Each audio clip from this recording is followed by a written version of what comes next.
We start with Senator Al Gore. First elected to Congress in 1985, he quickly became a leading force in Democratic politics, running for his party's presidential nomination before his 40th birthday. After his son was seriously injured in an automobile accident, he decided not to run in this year's election, devoting his time instead to a book. The result is Earth in the Balance, Ecology and the Human Spirit, and I'm pleased, especially pleased, to have Senator Gore back. Welcome. Congratulations on your 100th show. Thank you. It's nice for you to be here for this. You were coming up another night, and we were you got held up in Washington. The Senate was in session, yeah. Talk about what led you to write this, because a lot of people did expect you to run for president after what you had done in 1988, and then there was a terrible automobile accident with your son, I think, in Baltimore at County Memorial Stadium, and you end up not running for president, but writing a book. Give me some sense of what went through your mind and how you came to do this. It was a life-changing experience. Opening day, Baltimore Orioles against the Boston Red Sox, and the crowd left all at the same time in the 11th inning. And we took over the streets, and it seemed safe, but when we got to the last street, it was a little busier, and my son's friend ran across the street and said, "Come on, Albert," and he pulled out of my hand and ran across just as a car came zooming through an opening in the crowd and hit him very badly, knocked him about 30 feet through the air. Tipper and I were just stunned, and he landed on the pavement and scraped another 30 feet. And I ran, and when I got to him, he had no breath and no pulse, and his eyes were vacant, and he was clinically dead. And I knelt in the gutter there by him and prayed. And to make a long story short, which has a happy ending, he's made a full recovery, and it's been a great blessing for us. People reached out to us, thousands of whom we've never even met, and held us in their prayers and gave us emotional support, and those who had suffered the most seemed to have the most to offer. But in any event, after a few weeks by his hospital bed, we just canceled everything and just stayed right there. It was a touch-and-go thing for quite a while. I changed my priorities about a lot of things, Charlie, and the issues that I had been involved in prior to that time began to take on a different complexion also. I had already traveled to the front lines of this global ecological crisis, as I write about it in the book. You've been to the Amazon, you've been to Antarctica, we have talked about the North Pole, and in any event, I began to see the patterns in my life and those around me that contributed to the crisis, and I began to think about it in a different way. Were you planning to run for president before you went to that ball game? Did you think probably you would? Because you were certainly on everybody's list, the great mentioners list, as Howard Baker used to say. Yeah, I was headed in that direction, but the healing process that began in those terrible moments has been an absorbing process for our whole family, and it has been a process that is inconsistent with me ripping myself out of their lives and his life and just going off full-time to campaign. How did it change you, other than, I want to get to the book, and I will. How did it change you, though? I mean, what did it do to you as you watched and grew a part of this healing process of your son, in terms of how you viewed life, in terms of how you viewed the moment, in terms of what became important and what not so important? Well, I think there comes a time in most of our lives when you question the, even though you know it all intellectually, emotionally there comes a time when you question the assumption that your life is on a 45-degree angle in perpetuity, and you begin to perceive an arc. And I think that a lot of the changes that are, just a natural part of that stage of life can be kind of triggered by a really shattering crisis of that kind.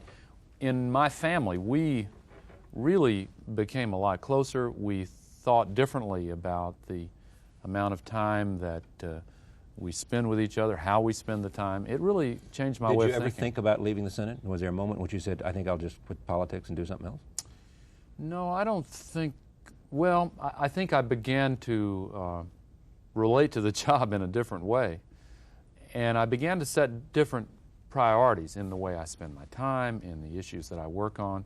the way I go through the day. And it's been a very healthy, healing experience for our whole family. This is not a new subject to you. You and I have talked about it before. You campaigned on this issue, although it was not an issue that resonated with the public when you were running for office in 1988, when you were running for president. And there were people who said, Al doesn't get it. This is not a resonating issue. You can't get up close to it, right? Yeah, that's right. It's not on the, it hasn't been on the approved list of presidential issues, but it's the central crisis of our time. Here's some interesting stuff. This is a piece you wrote, which I just thought was extraordinary. This is what you were talking about in Ecological Crystalline. You said the Earth's forests are being destroyed at the rate of one football field's worth every second, one of Tennessee's worth every year. An enormous hole is opening in the ozone layer, reducing the Earth's ability to protect life from deadly ultraviolet radiation. Living species die at such an unprecedented rate that more than half may disappear within our lifetimes. Chemical waste is growing volumes, seeping downward to poison groundwater and upward to destroy the atmosphere's delicate balance. Huge quantities of carbon dioxide, methane, and others are dumped into the atmosphere and trapping heat and raising global temperature, global warming. Every day, 37,000 children under the age of 5 die of starvation or preventable diseases made worse by failure of crops and politics.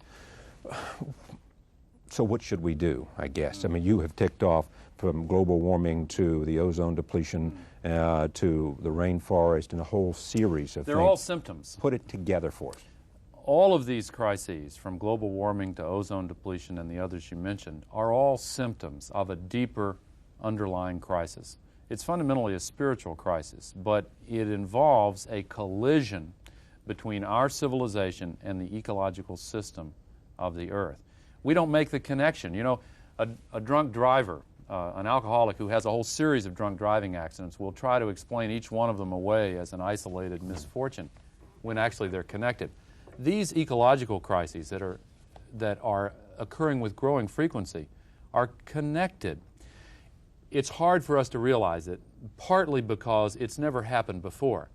But there have been 3 causes of a profound change in the relationship between our civilization and the Earth, basically in our lifetimes. Number 1, the population explosion.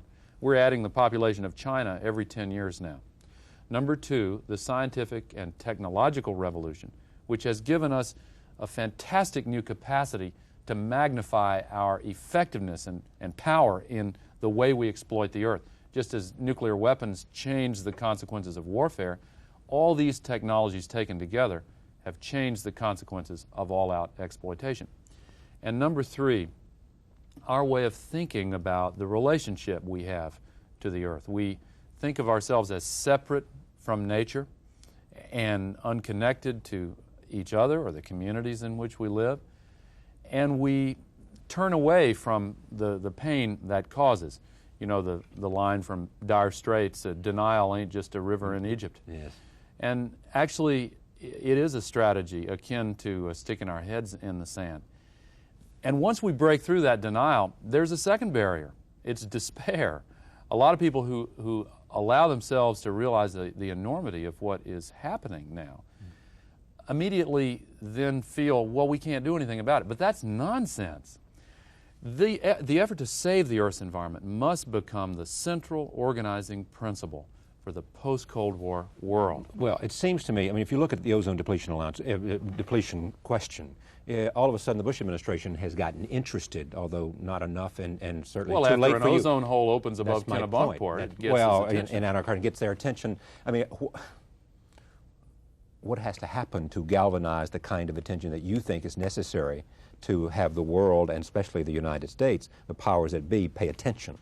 We have to reach a critical mass of political support. And every one of your viewers can contribute by doing 3 things. Learn about it. Learn enough about it so the cynics can't knock you off balance. And they'll try to. There's a ferocious resistance to realizing what this issue is all about. Learn about it.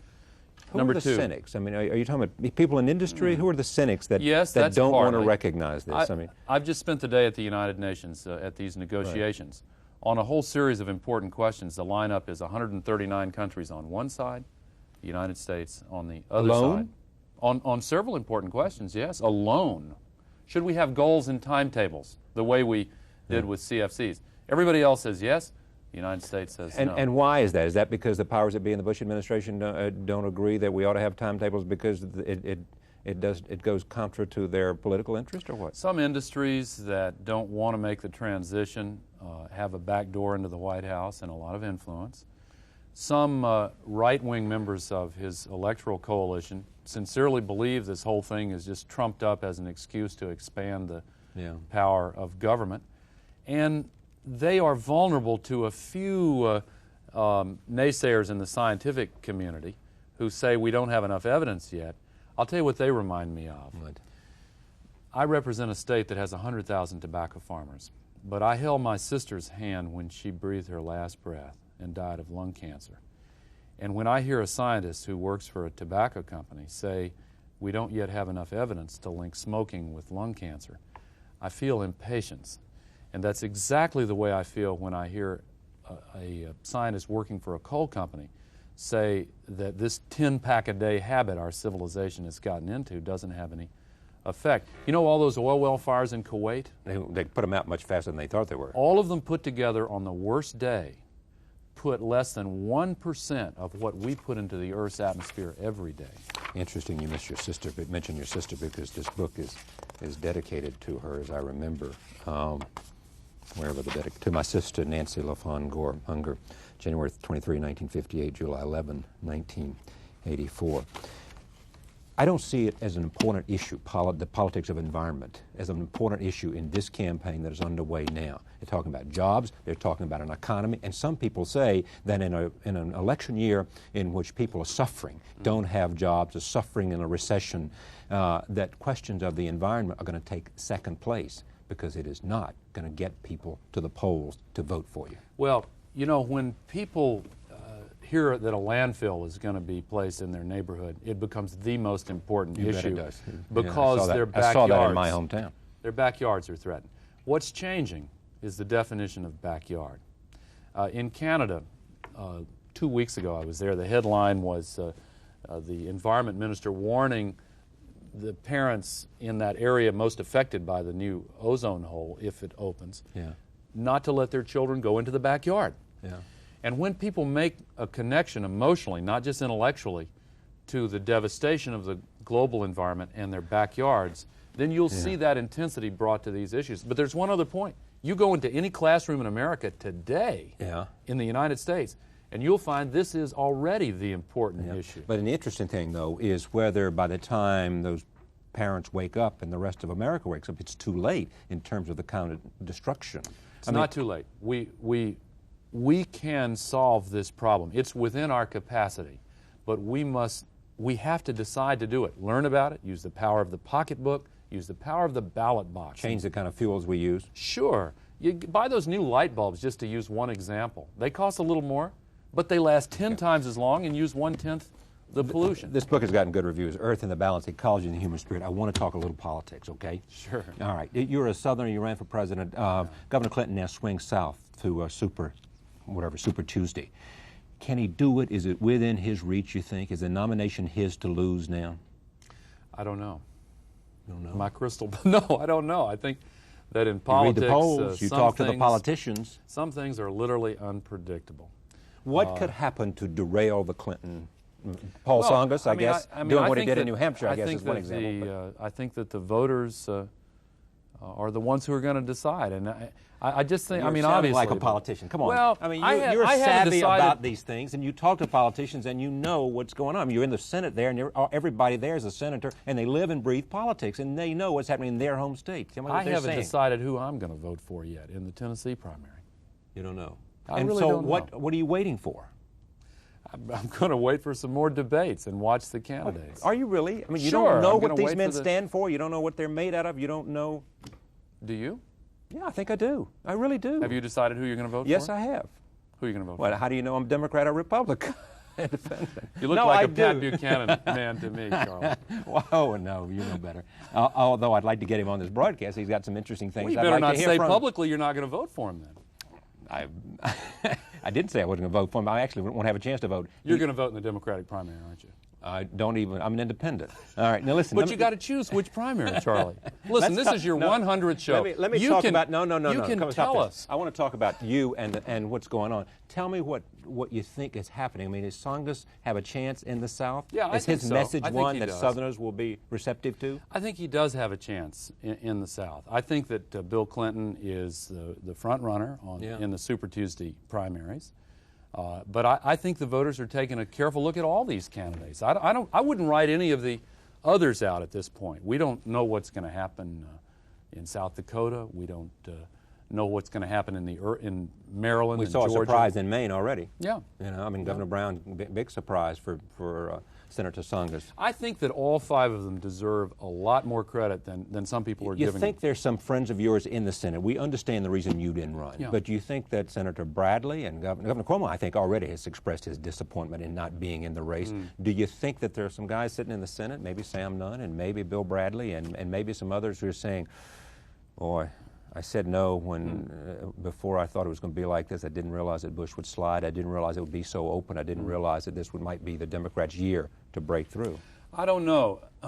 Back in August when I announced my decision, I predicted this. You sure did. I remember. And some people didn't believe it, but I thought it was easy to predict. He wasn't paying any attention to the domestic issues that most people were concerned about, and he didn't feel the connection to the economic pain that was out there, and he wasn't doing anything about it.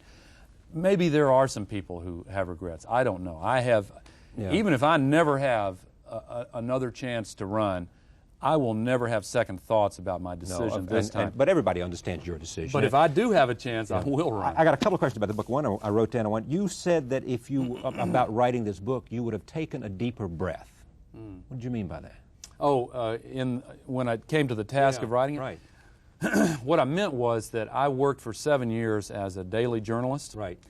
And as a reporter for the Nashville Banner or something? Nashville, Tennessean. Tennessean. And I thought, before I got into this, that writing a book was more like writing daily stories than it really is. It's a different breed of cat altogether. Yeah, but you've also said if you weren't a politician, you'd be a writer. Yeah, I've still got printer's ink in my veins, and that's one reason why this was so satisfying to write. Yeah.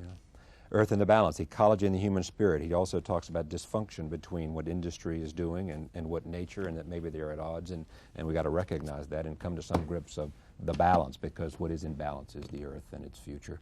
Senator Al Gore, thank you. Thank you, Charlie. Pleasure.